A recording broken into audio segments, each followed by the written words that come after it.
Tunaangalia uwezekano wa kwenda Pemba kushiriki Muungano Cup. Ni maneno ya afisa habari wa klabu ya Simba Sport Club, ambapo Ahmed Ally ambaye ni afisa habari wa Simba Sport Club akizungumza baada ya kuwasili nchini wakitokea Afrika Kusini na kudai kwamba katika hatua ambayo wapo kwenye mashindano ya Muungano, wanaangalia uwezekano wa kuweza kwenda kuungana timu nyingine ili waweze kushiriki mashindano hayo ya Muungano Cup.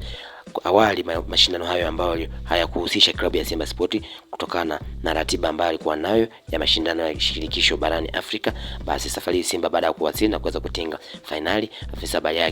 afisa habari wake Ahmed Ally amesema wanaangalia uwezekano wa kwenda Pemba kushiriki Muungano Cup, huku akidai kwamba wao hata wakienda wakacheza na wakicheza hatua finali sio vibaya, kwa kuwa waliishia finali na ndio ambao walichukua ubingwa wa kombe hilo, hivyo hawaogopi timu yoyote kuweza kukutana nao. Hivyo wanaangalia kama ratiba inaweza ikawa inawaruhusu waweze kwenda kuwasili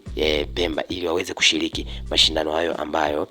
yanaandaliwa na Jamhuri ya Muungano wa Tanzania, ili kuweza kuongeza undugu na ushirikiano zaidi baina ya Tanzania bara pamoja na visiwani. Hivyo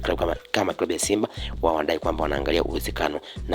upo wakaenda moja kwa moja mpaka Pemba ambako mashindano yanafanyika kwenye viwanja vya Gombani, ndipo ambapo waangalie ni nani ambaye anaweza kukutana naye. Kwa mjibu wa Ahmed Ally anadai kwamba yeye yote ambaye watawapangia wao wapo tayari kuweza kupambana naye na kuweza kuruka naye kwa vyovyote vile, kwa kuwa kila walichokuwa nakitaka Afrika Kusini wameshakipata, na tayari wanachofikiria ni pengine kwenda Pemba kwenda kuungana na wenzao ili waweze kushiriki kwenye mashindano hayo ya Muungano Cup ambayo yanaendelea kule Zanzibar. Ni maneno ya afisa habari wa klabu ya Simba akizungumza jinsi gani ambavyo wanaweza kwenda kushiriki mashindano, ambapo awali kwenye ratiba walienguliwa, huku timu nyingi zikiwa tayari zimeshacheza hatua ya robo finali.